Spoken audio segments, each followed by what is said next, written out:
మరి మీకు జైలు జీవితం అంటే జైలు శిక్ష పడింది కదా, ఏ కేసులో పడింది మీకు జైలు? ఇప్పుడు నేనైతే ఏ కేసు 95లో చెప్తున్నా, జంట హత్యల కేసు.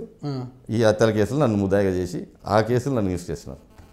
ఆ కేసు పోలీసులు సాక్ష్యం ఉంది కదా, మీరు వాళ్ళ ఎదురుగా ఉన్నట్లు పోలీసులు సాక్ష్యం ఉన్న కోర్టులో ఎలా పడింది శిక్ష మీకు? ఆ రోజు కేవలం కోర్టులో న్యాయం అనేది ఏ విధంగా జరుగుతుంది కాదు, టోటల్గా మనకందరికి కూడా న్యాయస్థానం మీద నమ్మకం ఉంది. ఆ నమ్మకంతో న్యాయస్థానం ఏం తీర్పిచ్చో మనం గౌరవించి అనుభవించాల్సిందే. కేవలం వాళ్ళు సాక్షులు చెప్పడం, ఇన్స్టిగేటివ్ మీద నా మీద పెట్టడం, ఏ లాయర్ అయినా ఏ జడ్జి అయినా నా మీద పెట్టిన కేసు ప్రకారం చూస్తే ఎంత ఇది కఠోరమైన జడ్జి ఉన్నా కూడా 2 సంవత్సరాల కంటే ఎక్కువ చెప్పరు దీనికి అని చెప్పిన ప్రతి ఒక్కరు ఉన్నారు. ఈ కేసులో చాలా వరకు మరుపులు తిరిగినాయి. చాలా చోట్ల చాలామంది లాయర్లు కానీ ఇది కానీ నా మీద పెట్టింది ఇన్వెస్టిగేషన్ కేసు. ఏమని ఎవరైతే చూస్తున్నామని చెప్పి తప్పుడు సాక్ష్యాలు రాపించారో వాళ్ళను కూడా పట్టుకొని వేసేయండిరా అనే ఒక లైన్ తప్ప నా మీద ఎలాంటిది లేదు. వీళ్ళని చంపమని చెప్పినట్లేదు, వాళ్ళు ఎంతసేపు ఉన్న తప్పుడు సాక్ష్యం చెప్పేటోళ్ళు వీళ్ళని కూడా పట్టుకొని చంపేయండిరా, వేసేయండిరా అని ఒక మాట అన్నట్లు 109 కింద రాసినారు, ఇన్వెస్టిగేషన్ కింద. ఇన్వెస్టిగేషన్కి ఎక్కడే కానీ లాలో ఉన్న ప్రకారం మాకు శిక్ష చాలా తక్కువ చెప్పాలి. సో అప్పుడున్న వాతావరణ పరిస్థితుల ప్రకారము, జిల్లాల్లో ఉన్న వాతావరణ పరిస్థితుల ప్రకారము, ఫ్రాక్షన్ జిల్లాలో ఒక నంది కొట్టుకునే కాదు చాలా ప్రాంతాల్లో జిల్లాల్లో చాలా వరకు మటలు జరిగి ఉన్నాయి కాబట్టి అప్పుడున్న జ్యుడిషియల్ న్యాయస్థానము ఇది కంట్రోల్ చేయాలనే ఉద్దేశంతో ఇంకో రకంగానో చాలా వరకు కేసులు కన్వెక్షన్ ఇవ్వడం జరిగింది. సో అందులో ఇది ఒకటి అంతే. మీకు ఎన్నేళ్ళ శిక్ష పడింది? కూడా దాదాపు నాకు ఫస్ట్ ఇక్కడ లైఫ్ పడింది కర్నూలులో, తర్వాత హైకోర్టులో కూడా లైఫే చెప్పడం జరిగింది.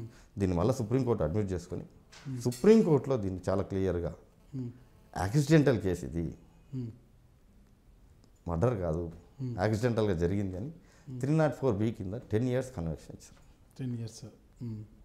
సో ఆ విధంగా మనం ఇది అర్లీగా. ఇప్పుడు ఎంత ఏజ్ మీకు అప్పుడు? నాకు దాదాపు శిక్ష పడినప్పటికీ 2002 జనవరి. సో నాకు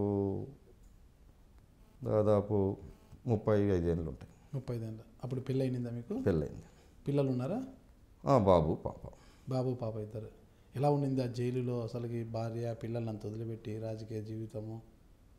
వాస్తవంగా నేను మొదటి గురించి కూడా చెప్తా వచ్చినా, నేను మెర్చి మీద వచ్చినప్పుడు చెప్పిన, పెరోల్ మీద వచ్చినప్పుడు చెప్పిన, మళ్ళీ జీవం మీద వచ్చినప్పుడు చెప్పిన, ఎవరికి కూడా జైలు జీవితం అంత సుఖమైనది కాదు. శత్రువుగా జైలుకు పోవాలని ఆలోచన చేయకూడదు.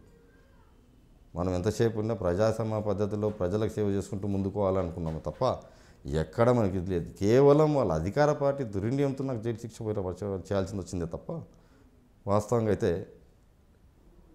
శత్రువు కూడా జైలు జీవితం వద్దనే చెప్తాను. ఎప్పుడైనా జైల్లో ఉన్నప్పుడు మీ భార్య పిల్లలు గుర్తుకు రావడము ఏమైనా? మర్చిపోతే కదా వాళ్ళను గుర్తుకనేది కాదు. 4 గోడల మధ్యలో కూర్చొని గుర్తుకొచ్చేది ఎవరున్నారు? ముందు భార్య పిల్లలు. నాకు శిక్ష పడినప్పుడు నాకు పాప 1 year పాప, బాబు 6 years బాబు. ఆ చిన్న పిల్లల్ని విడుచుకొని వదిలేసి దూరం ఉండాలి అంటే ఎవరికైనా బాధని కదా. అందులో నాకు ఫ్యామిలీలో నాకు ఎవరు లేరు పెద్ద. మేము ఉండేది, నాకు తల్లి చిన్నతనంలో చనిపోయింది, మా తండ్రి నాకు 91లో చనిపోవడం జరిగింది. ఓకే. సో అప్పటికి మాకు 2 sisters, ఒకరికి పెళ్ళి అయింది, ఒకరి తర్వాత 91 తర్వాత మా చిన్నాన్నలు చేసినారు. 94లో నేను 93 డిసెంబర్లో నేను మ్యారేజ్ చేసుకున్నాను.